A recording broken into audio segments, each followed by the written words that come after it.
des choses qui changent des choses dans le monde spirituel, et c'est une chose que les chrétiens doivent connaître, c'est ce qu'on appelle la rançon. La rançon. La rançon. Job. Lorsqu'on parle de Dieu qui parle tantôt d'une manière ou d'une autre, on parle de cet homme qui a entendu une fois, deux fois et qui a été incrédule. Il tombe malade sur son lit et sur sa couche. Son âme s'approche des messagers de la mort. Il est desséché dans ses os, il maigrit. Et la Bible déclare, s'il se trouve près de lui un ange, parmi ceux qui intercèdent, qui montre à l'homme la voie à suivre, on dit, l'ange dit à Dieu, j'ai trouvé une rançon. Frère, il y a des fois où parce que tu as désobéi à Dieu, tu aimes Dieu, tu donnes les dîmes, les offrandes, mais il y a des interdits que Dieu avait mis sur ton chemin. Tu as enfreint ses lois et ses règles. Laisse-moi te dire, des fois ce n'est pas la prière qui change les choses.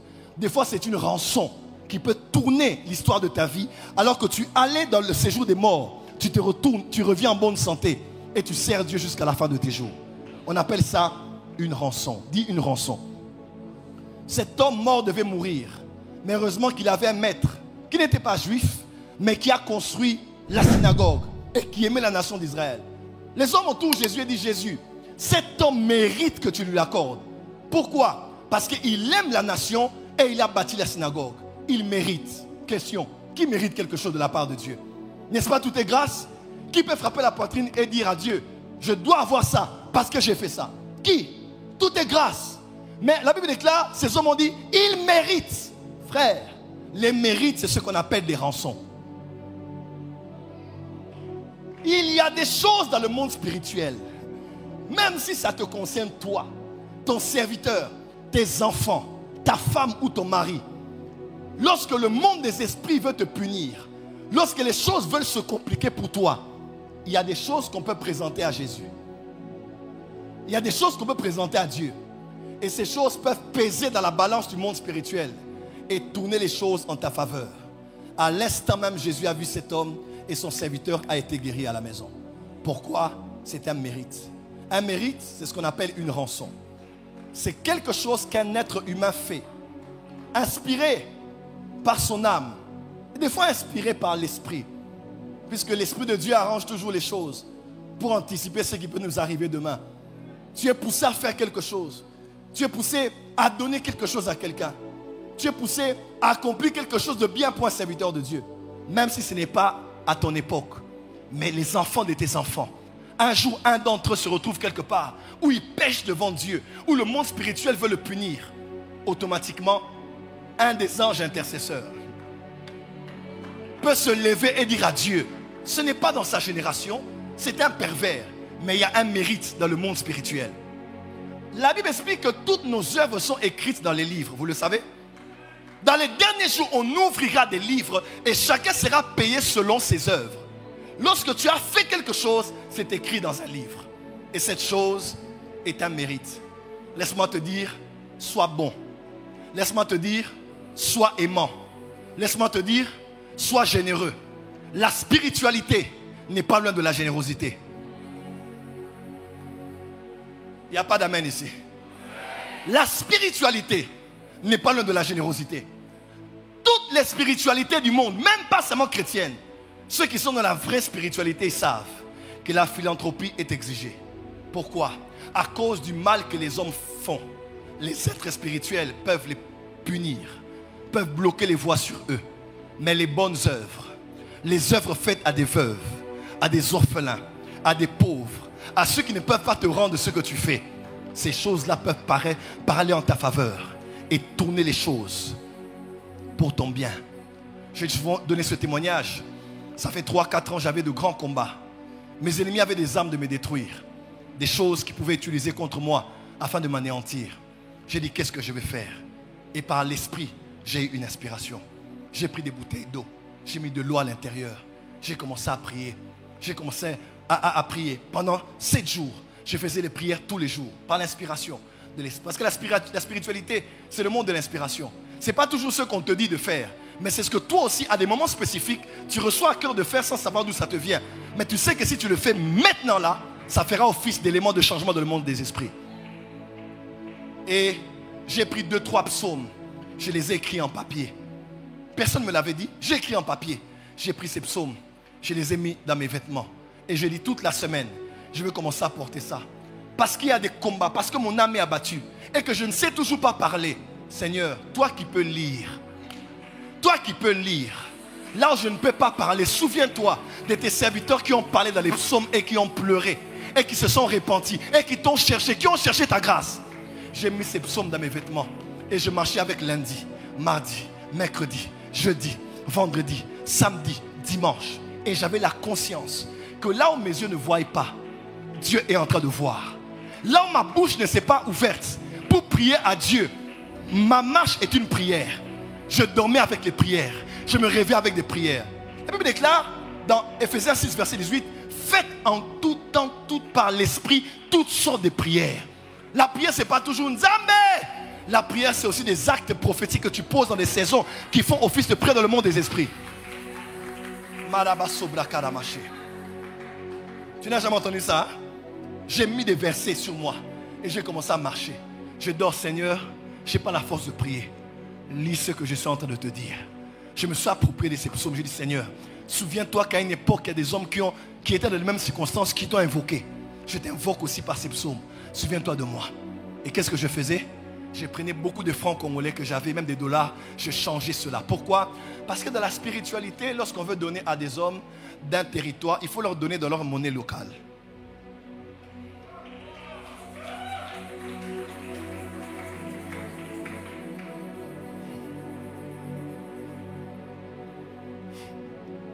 Tu vas voir un chef du village, tu as des dollars, on refuse. On te dit change cela en francs congolais et emmène cela en francs congolais. Dans certains lieux, à cause de leur ancienneté, on t'exige des pièces. Tu dis où est-ce que j'aurai des pièces, des 1K aujourd'hui?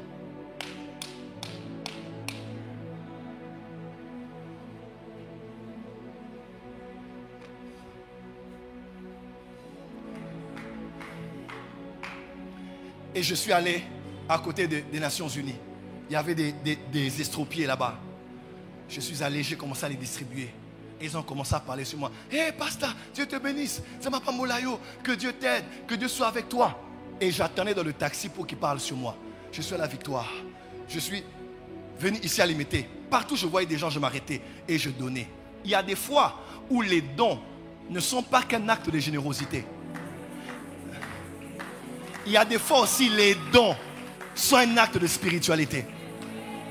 Parce que là où dans le monde des esprits les choses sont contre moi, les paroles d'un faible, les paroles d'une veuve, voilà pourquoi tu peux vaincre tout le monde sauf celui qui a marqué les gens en bien dans leur cœur par des actes de générosité.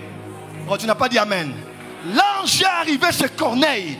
Il dit Corneille, j'ai été dépêché des cieux. Pourquoi? Parce que tes prières et tes aumônes. Et on dit Corneille faisait beaucoup d'aumônes. Tu as déjà donné. Est-ce que tu as déjà donné beaucoup? Dis à tes voisins, tu as déjà fait beaucoup? Pasteur Dani, je me posais la question. Pourquoi pour construire des maisons, on ne fait pas les cotisations? Il y a des hommes qui construisent eux-mêmes leur maison de la fondation à la finition. Il a acheté et il a construit avec sa sueur. Pourquoi est-ce difficile pour les chrétiens qu'un seul chrétien se lève et se dise je ne ferai pas de cotisation pour l'église Port des Cieux? J'ai construit des maisons à Paris. J'ai construit des maisons en Abidjan. J'ai construit une maison dans mon chef-lieu ici au Congo central. Je vais me lever moi-même et construire l'église. On n'a pas beaucoup de chrétiens qui construisent eux-mêmes l'église du début à la fin. Parce qu'on a très peu de chrétiens qui connaissent le monde spirituel.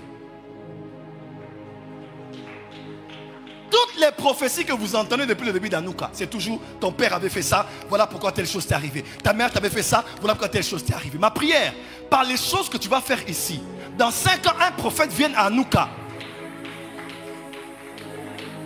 Non, je n'ai pas dit 5 ans. Dans 50 ans, que quelqu'un vienne dans une Anouka, quand toi tu ne seras plus là, et que la personne dise à tes enfants, je vois 50 ans passer ton père avait acheté les instruments. À cause de ce qu'il avait fait, voilà ce qui va t'arriver. Ma prière, que tu sois un bon ancêtre. Lève-toi, lève-toi, lève-toi, lève-toi avec moi. Ancêtre ne veut pas dire sorcier. Ancêtre ne veut pas dire sataniste, n'est-ce pas? Ancêtre veut dire le premier d'une lignée. Donne high five à 5 personnes, dis à ton voisin. Je deviens l'ancêtre d'une nouvelle génération. Déplace-toi, touche 10 personnes.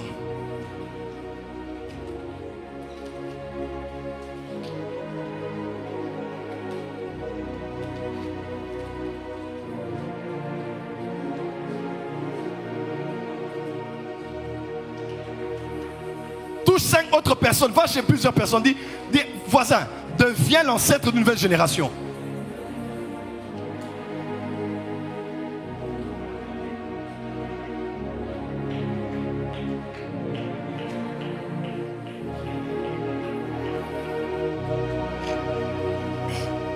Je décrète et déclare sur toi.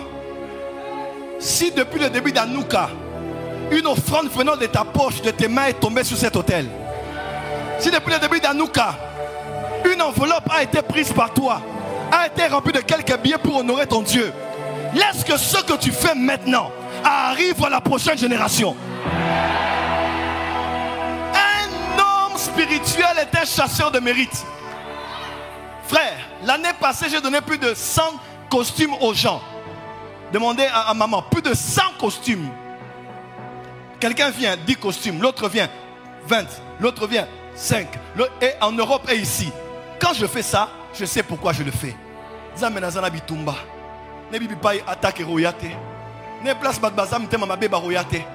Mes frères et sœurs, j'allais dire quelque chose ici, mais je préfère me taire.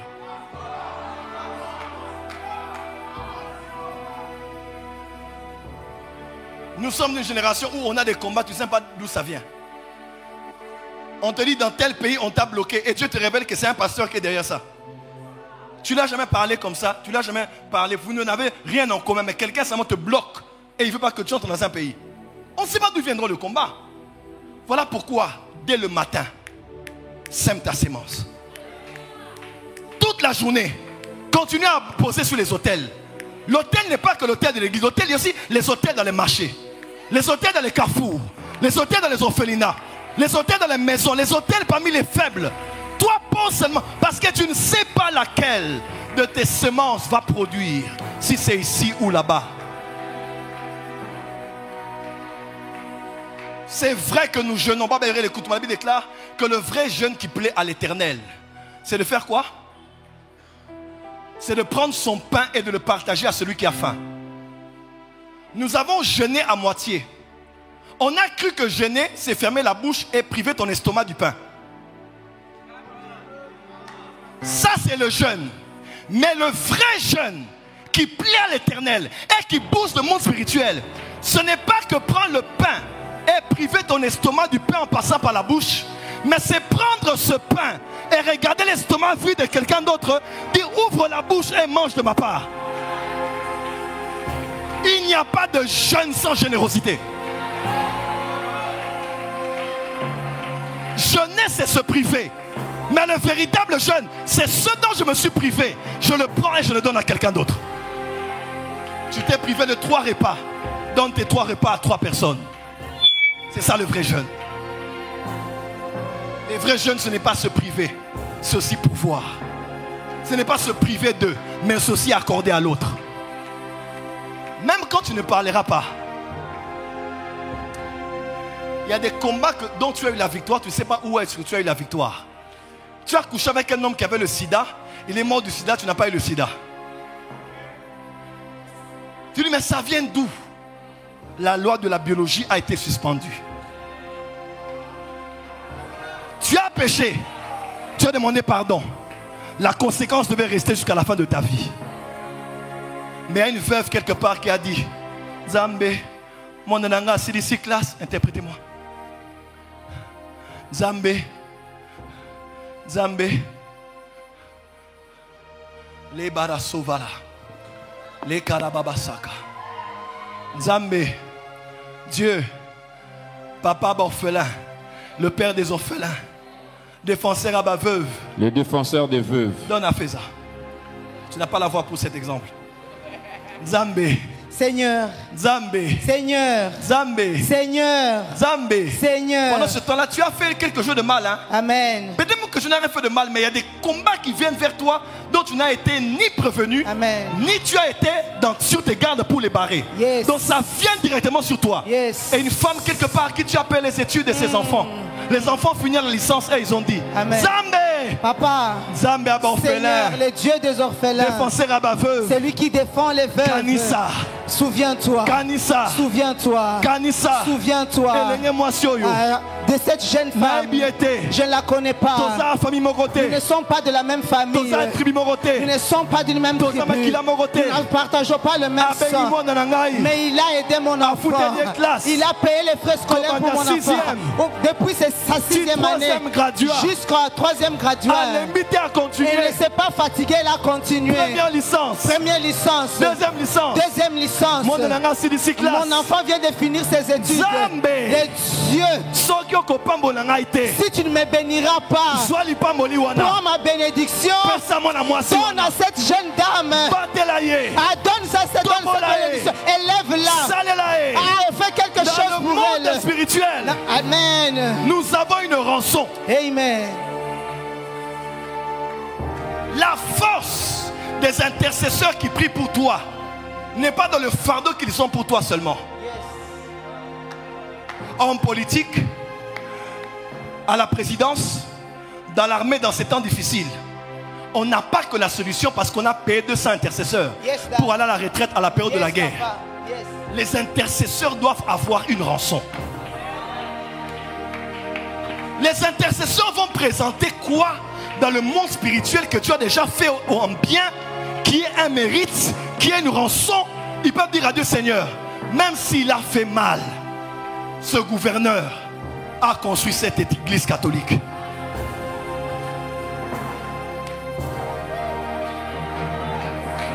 Vous appellerez des intercesseurs des inefficaces parce que vous ne comprenez pas que la force de la parole qui monte doit monter avec des aumônes. Il n'y a pas d'ange qui descend si les intercesseurs n'ont pas en main des paroles et n'ont pas en main des actes.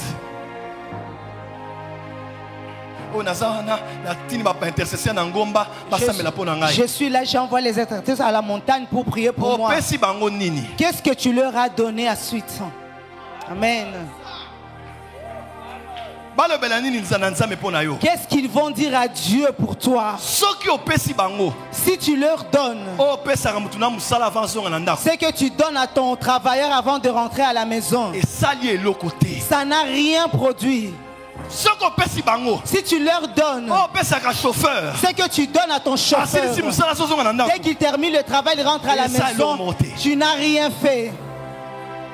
Une rançon est un sacrifice. Amen. Une rançon, c'est quelque chose. Cet homme a bâti toute la synagogue. Dis à ton voisin, dans cette Hanouka, ouvre les mains. Regarde le voisin, dis voisin. Cette Hanouka, ouvre les mains. Cherche des mérites. Cherche des mérites. Cherche des mérites. Je vous donne un de mes secrets. Avance, Daddy. L'homme qui vous parle est un homme comme vous. L'homme qui vous parle n'est pas parfait. L'homme qui vous parle a des défauts. L'homme qui vous parle a des faiblesses. L'homme qui vous parle ici a des insuffisances. Mais l'homme qui vous parle a compris que la clé pour recevoir de la part de Dieu, c'est de toucher le cœur des hommes. Tu peux me battre dans tous les domaines, même dans ta sainteté. Mais pour toucher les gens, je ne finis pas une journée tant que je n'ai pas donné à quelqu'un quelque chose. Quand c'est minuit ici, j'appelle le protocole, je dis, vous avez mangé? Bien, je dis, vous avez le transport? Pourquoi? Pas parce qu'il manque seulement, mais parce que je ne sais pas ce qui peut arriver la nuit. Qui peut arriver à ma mère, arriver à ma femme, arriver à mes enfants, arriver à mon pasteur ici. Pourquoi quand on prophétise pour les gens ici, je viens donner les offrandes pour eux? Parce que je dis, Seigneur, moi-même je me lève ici comme intercesseur. Fais quelque chose pour ma fille. Fais quelque chose pour mon fils. Cette semaine, c'est la semaine de la haute spiritualité. Même si tu prendras ton salon et tu iras donner à la personne qui habite chez vous à côté là-bas, va donner le salon. Que cette personne prononce des bonnes paroles pour toi. Dis à ton voisin les mérites. Dis à ton voisin les mérites. Aïe, aïe, aïe, aïe, aïe, aïe. Dis à ton voisin les mérites. Pourquoi? Le monde spirituel ne connaît pas la grâce. Il n'y a pas de grâce dans le monde des esprits. Le monde des esprits, c'est le monde des lois et des mérites. Tu as ce que tu mérites. Je peux commencer mon enseignement maintenant?